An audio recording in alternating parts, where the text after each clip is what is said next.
This week on Destiny Underground. Oh, look, the factions. They're here. Oh, no, they're not. They're gone. We're your hosts, Zach. And PBnLadiez.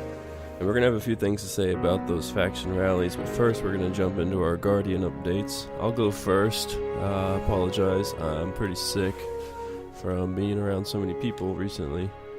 I'm currently light level 299 if I wear gear that I don't want to wear. 298 if I wear gear that I do want to wear. I'm still rocking a full Carrick Type 2, but I've gone for a white and gold shader this week.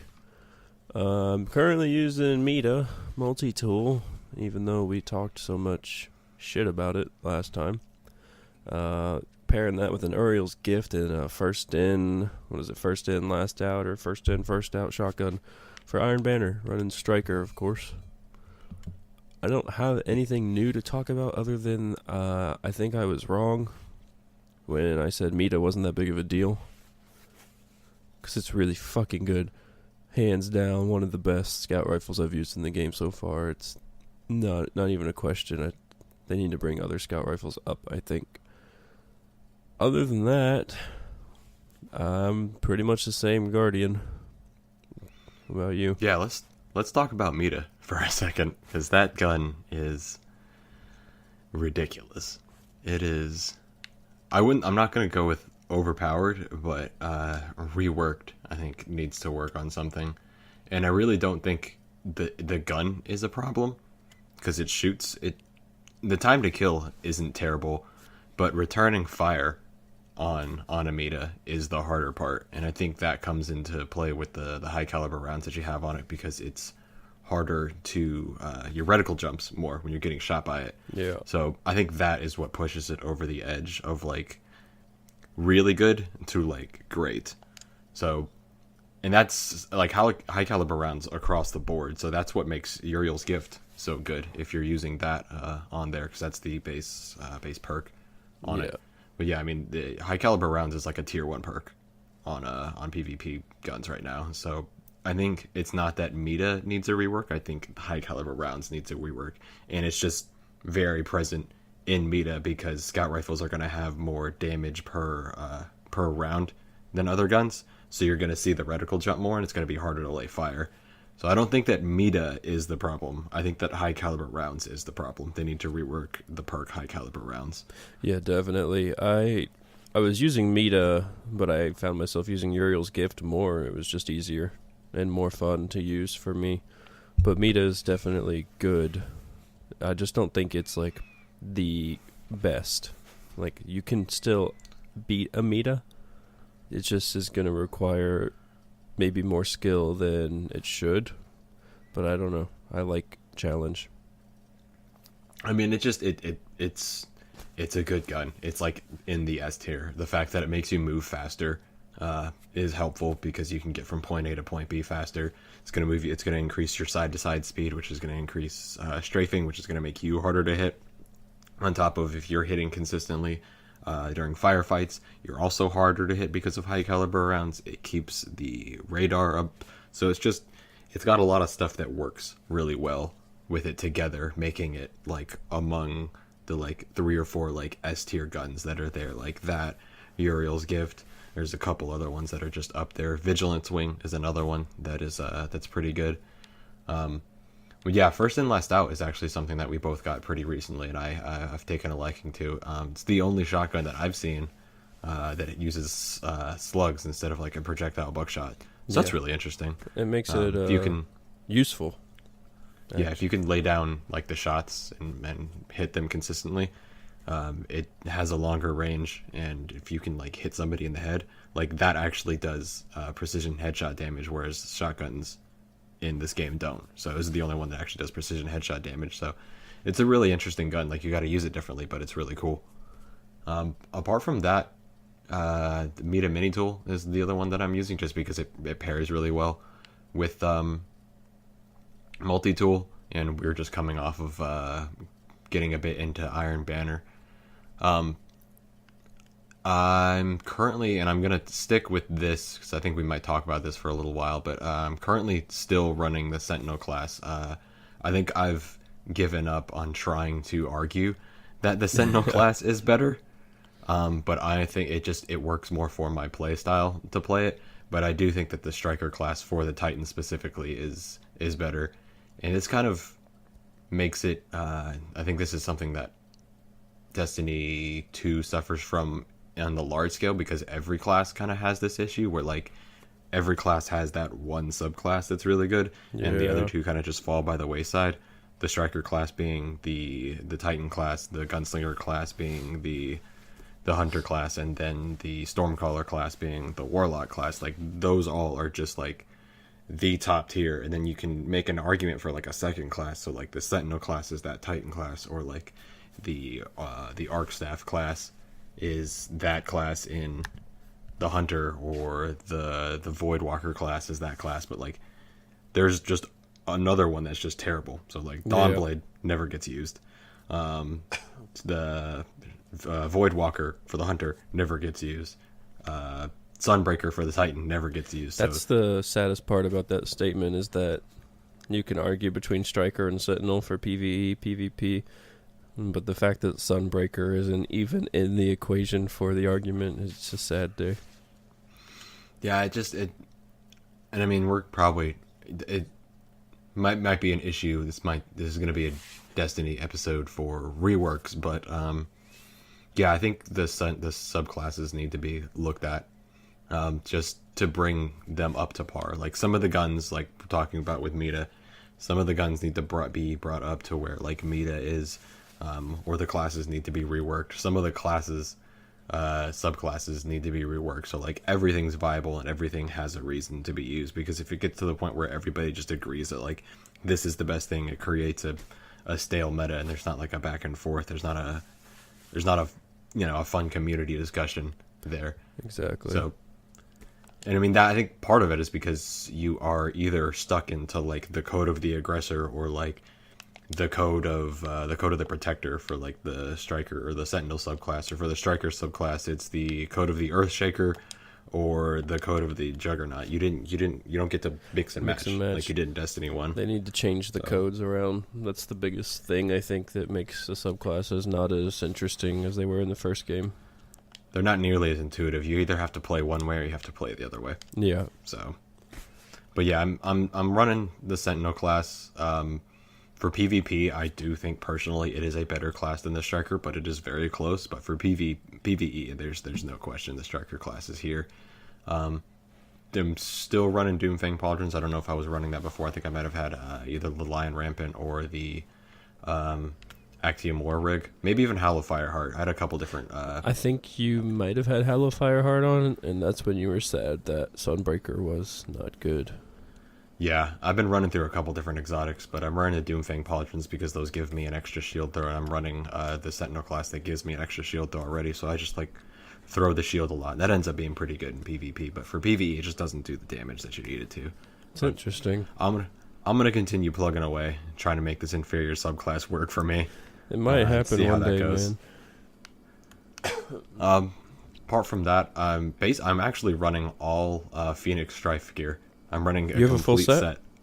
A complete set that isn't the Doomfang Pauldrons. I have the Phoenix Strife arms. Those are my highest arms that aren't the Doomfang Pauldrons, but I'm running the complete Titan Crucible set because I love them. I've been in love with them since the beta. That gear set is fucking fantastic. I love them. It looks pretty good with the Doomfang Pauldrons on it. I'm not running an exotic on my armor, actually. I just realized maybe I could improve my playing if I did.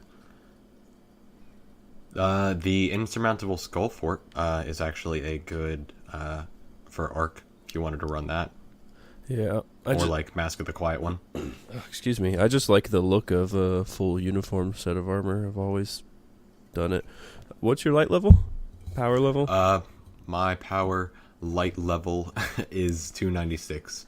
I was like 280 something, low 280s last time we did this, so a little bit of grinding, a couple weeks of doing like milestones, able to get to the high areas. Actually, we're only 10. I'm less than 10, and you're definitely less than 10 away from like the soft cap now. Right before the prestige raid drops. Yeah, so six. We're getting there, and we really haven't even completed the raid yet. So don't tell them.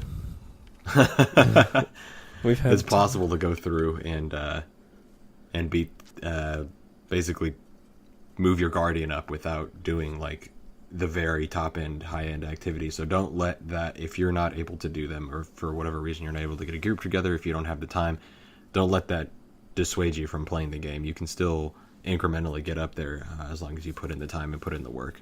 We've had plenty of time to do the raid, but various things have come up, and we're still holding on hope that maybe we can get a fire team that'll let us do it blind. But at this, that hope is dwindling with each passing day.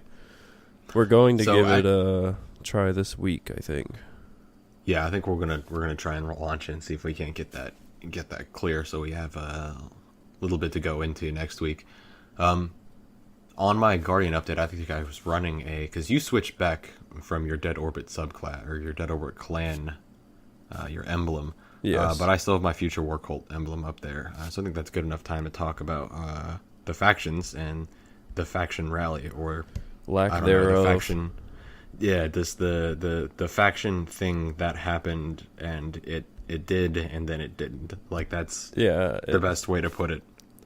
It's what goes without saying that when I heard of the faction rallies, it never even dawned on me that it might be a weekly, like a disappearing thing, because that's not what they should do. No, I mean, the factions from a lore standpoint don't show up and then, make an impact for a little while and then leave. Like, there's something that they're always jockeying for power within the confines of the government of the tower. And with the speaker dead and us having no traction on if there's going to be a new speaker elected or what's happening, there's a complete power void happening now, because the speaker is what controls all of the decisions that happen in the tower. Yeah. Because you have Speaker, Vanguard, and then you have the factions that all, create this hierarchy. But now that the Speaker's gone, Speaker's dead after the story, you don't know what's happening. So I feel like the faction rallies, instead of like them warring against each other, should have been more of like a story-based event. Absolutely. Where you got a better idea of, who was going to control what. But essentially all that happened is that you showed up the week of the faction rallies, you went around and talked to each leader, so Arak Jalal of the Dead Orbit, Lakshmi 5 of the Future War Cult, or Executor Hideo of the New Monarchy, and they kind of gave you a brief rundown of like their code of ethics and what they believe in and what they do, and then you just pledged allegiance for that week and went and got tokens. And then gave them tokens, then based on like the total token count across all players, that was the winner, and then you got a gun. That was essentially it. It was just farming tokens for gear, which when you break it down, that's the game. Yeah, so already. I'm not like disparaging the game, but the factions are such an important part of like how Guardians see themselves, like people's backstories, this backstory and the lore for like the tower, for them to just show up and then do this. It was slightly overwhelming, and it was slightly underwhelming, and it was especially underwhelming when people figured out that you could just farm 6 tokens for every 30 seconds, and it just ruined the rally, really, because there were people who were giving like 800 tokens per hour, just like dropping them down on there. So it was something that like needed. The faction rallies, I think, are a good idea. I think the factions should give you tokens every week. Like, you should be able to earn tokens, even if it's like at a lower half of amount, the rate. Yeah. Yeah, because you're always like working towards your faction. Like, the Guardians are like aligned to this faction, and you like believe in what this faction believes in, and you're trying to get this faction into power all the time. Like, you're not just gonna do it like once every month or once every week. I think I think you made the good comparison that, and I'm going to say it, that in their current state, faction rallies didn't feel any better than Queen's Wrath from year 1 Destiny. Not the Queen's Wrath we got at the end of Destiny, but the Queen's Wrath we got at the beginning that came for a week and amounted to nothing. Because at this moment in time, the clan system feels more like a faction thing to me. I mean, we just reached level 3, and we're getting things for it each week, and we're working towards something, and I don't see why that couldn't also be a faction thing, like one huge mecha clan. Yeah, you should be able to interface with people who are in the faction that you're in. You should be working towards something, and it could be like per season. And this is something that we're going to touch on a little bit later at the end. But each faction total tokens per season, like maybe they move up and they're now like in the seat of power for each season. Like so, the previous season's winner wins instead of just being like a random gun or something like that, because they should always be jockeying for power. You should be getting exposition from these people as to why they want you to join their faction and why they're right and what we're doing, and you should see lasting impact based on these factions, because they are, apart from the Vanguard, the most important thing to driving the story and driving the day-to-day of the tower and the people in the tower. They control, and especially with the speaker gone, they control basically the media. Like they're the hearts and minds and souls of the people. Yeah. So at the end of them, at the end of the day, I'm sure you can have people say this is a game about grinding for gear, and they're giving us gear, so it fills that.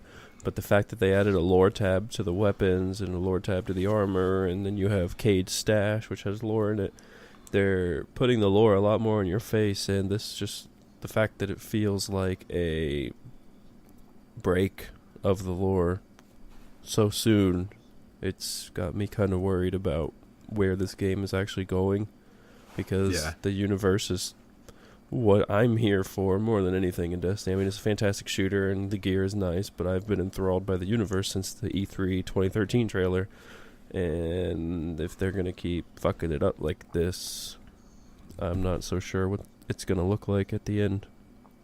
I think they had good ideas.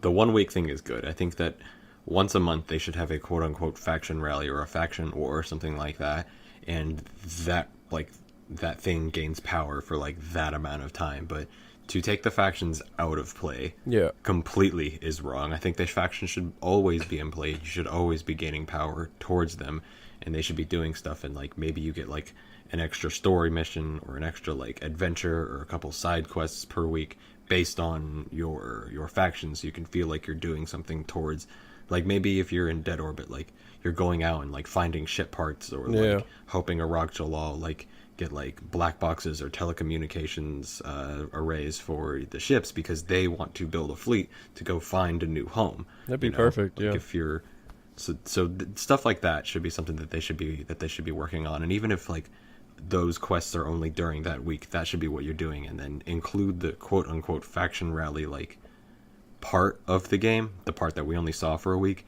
throughout Destiny, so you can always feel like you're working towards them. Because right now I have no reason to go see Lakshmi, because I pledged to the future war cult, and now I have no reason to go talk to her. If I felt like I was giving her tokens every now and then, it would at least feel like I'm working towards something. And it would be a perfect way to, I mean, Destiny 2 is going to end, or year 2 or year 3 or whatever. It'd be a perfect way to let the players actually feel like they're shaping this universe, because at the end, say at the end of year 1, they could choose a definite winner, and going into year 2, like that faction could be like the faction for like that time. And if we could change the lore like that, it would feel like we're actually a part of this universe and doing something. Yeah. That's what I'm saying. So like, maybe not season to season, but year to year, something like that. Like the factions maybe like, if Dead Orbit continues to win, like maybe Rock Jalal is now the new speaker. Yeah, maybe. Like that, one of those things where like that is now there, and he like now is able to do that. And, like you have to figure out whether or not like a Rock Jalal is the new speaker is like good for the tower, it's bad for the tower. You should be working towards that kind of thing instead of just having them be there for a week and then be gone, because that really defeats the purpose of the factions, because they're there all the time. They're not just making an impact for short periods of time. They're there all the time, and they're always going to be impacting and trying to route the way that the citizens of the tower, the citizens of the last city are going, like how they feel. Right. And I think that juxtaposed against the like, I guess, event, because you could basically call that like a week event, and this new week event or old week event if you're a veteran of Destiny, Iron Banner, Lord Saladin of the Iron Lords, is here this week. Let's contrast that. The Iron I was going to say it's very lore-wise, it makes sense for Saladin to come once a week, and lore-wise, it doesn't make sense for factions to come once a week. So, Iron Banner being here, it's the perfect way to, like, compare and contrast how it works for the lore and how it doesn't, because we haven't seen Lord Saladin since Fellwinter Peak, and, you know, he shows up in the tower after we win, and it's like, okay, you guys won, now I think it's time that we scout for new Iron Lords. Let's get this competition going and see what we can do. So it makes sense there. Yeah, I mean, the monthly or bi-weekly or however often they have Iron Banana up, Saladin coming once a week makes complete sense within the confines of the lore, especially since him and Shaxx don't really get along. Yeah. He would come and basically take over Shaxx's point for a week, like Shaxx's purpose in being in the tower, and say, we're gonna do this, and then I'm gonna like scout these guardians, and I'm gonna take some of them under my wing to be like my proteges. And Shaxx is like, okay, just use my infrastructure and we'll do this. But Saladin isn't affiliated with the tower completely.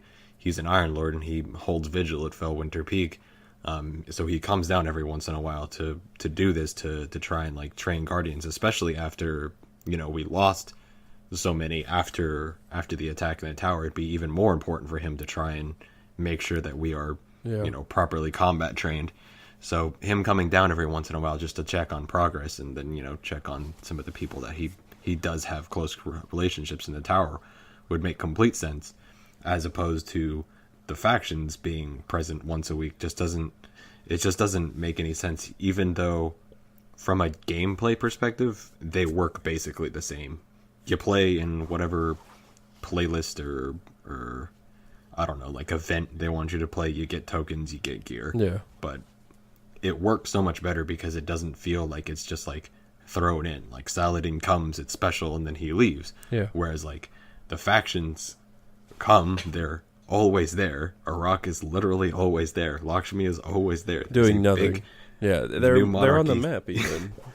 Yeah, you can't do anything with them though. Like I feel like you need to be able to get. There should never be a thing in a video game, coming from a design standpoint, there should never be a thing in a game that has no use.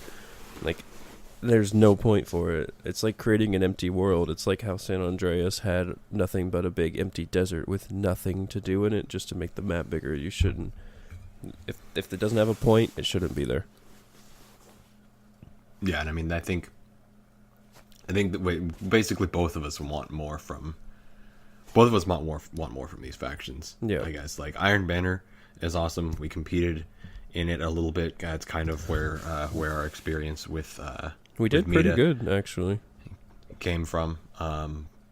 So Iron Banner's fun. The gear set for Titans specifically looks awesome. Yes. The Hunter gear set I think looks pretty good. The Warlock gear set is fairly uninspired, in my opinion. But they both seem to or all of them seem to have like an almost like feudal Japan type look, which I think is really, really cool. So I'm excited for Iron Banner. We're going to see how this goes. It doesn't seem to be as much of a shit show as it was when Destiny 1 first launched. Destiny 1's first Iron Banner was terrible. It was awful. But this one seems to be going better just because they don't have like light levels enabled and whatnot. Yeah, I want to say, like, if you're out there and you're kind of worried about jumping into Iron Banner, don't be, because we went in with just us and 2 other friends, and we were communicating. I mean, I wouldn't even say we were going hard. It was kind of casual, but we were able to do well because of our communication. So as long as you can get people that you can talk to, I think you'll be able to do what you need to do to get things done in it without too much stress. Definitely give it a try. It's so fun. Yeah, Iron Banana, thumbs up. Faction Rally, thumbs down, way down. Yeah, in its current state. It's got potential though.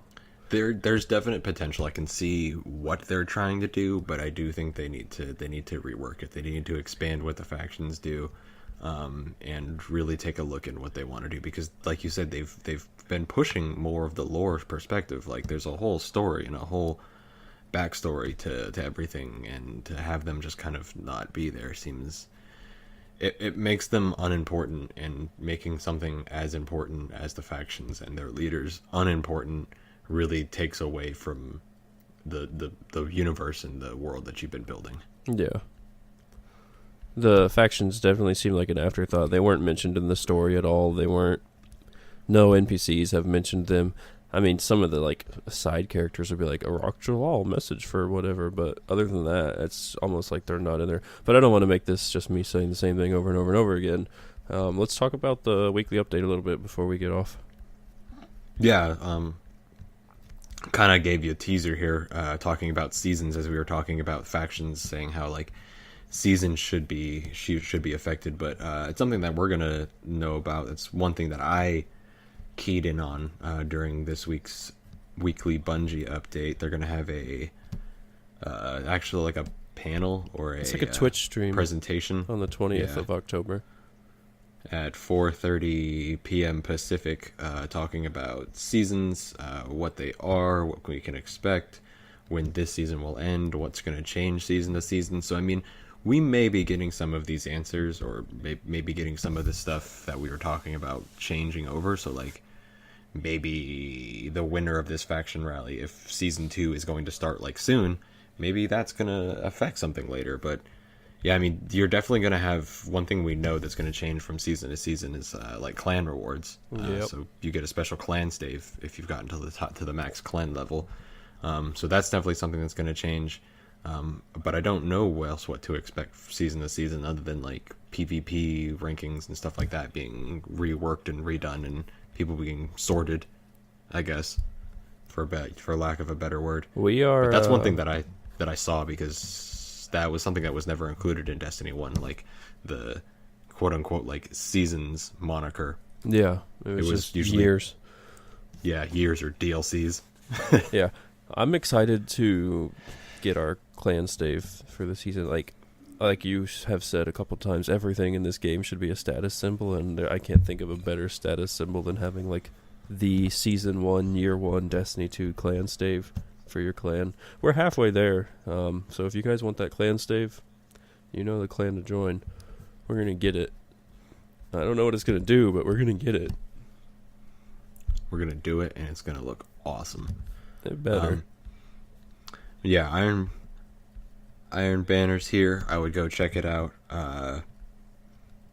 One thing that actually they brought it up is that, and I guess we're going to see what this means, but one of the milestones is collecting 10 Iron Banner packages during Season 1. Yeah. It says seasonal reward. So I'm starting to think that, like, seasons for Destiny 2 are only going to be, like, a couple months long every time, because if, like, this Iron Banner is Season 1, then, like, every time they have an Iron Banner might be a new season. Yeah, that would mean, that would be the... getting a page from Overwatch, because I believe they're in like season 5 or 6 and the game's only been out for a year and a half, so yeah. I could see them pulling inspiration from that, for better or worse, which could help with the reworks, I guess we've been sort of, I don't want to say clamoring for, but talking about. Seasons could be a fantastic way to like kind of re-level the playing field with an excuse to do so. Yeah, you would be able to rework, add new things, like maybe like new Crucible playlists, break up Crucible playlists, add little things, do like a slight like world changing or like event at the end of each season that could change something. So there's a lot of potential. Gun changes, armor changes, subclass changes, depending on what they're looking at doing. Like the seasons, depending on how long they're going to be and what they're planning on doing, have it's an enormous amount of potential from what they're doing. So I'm not trying to get my hopes up based on it, but like looking at it from like an outside perspective, if they're able to like seize this and kind of do what they wanted to do, even just from like a player versus player perspective, this doesn't even have to affect PvE all that much, but like they have the opportunity to do a lot with this. So I think the seasons, depending on what they say on the 20th, it's gonna be really interesting. So we'll have to be sure to talk about that next time. Hopefully we'll have some raid thoughts. That's the plan. Other than that, this has been Destiny Underground. You guys know you can find us here on YouTube, various podcast platforms, Google Play, Apple, Stitcher. TowersUnderground.com is always there and ready. Be sure to check us out. Our release days have been kind of messed up, so I don't want to say check every Tuesday, because we're kind of figuring out if we're gonna have enough to talk about every week. We don't want to just have dead air, but we'll see how that goes. We'll let you guys know, but be sure to get that discussion going. And until next time, eyes up, Guardians.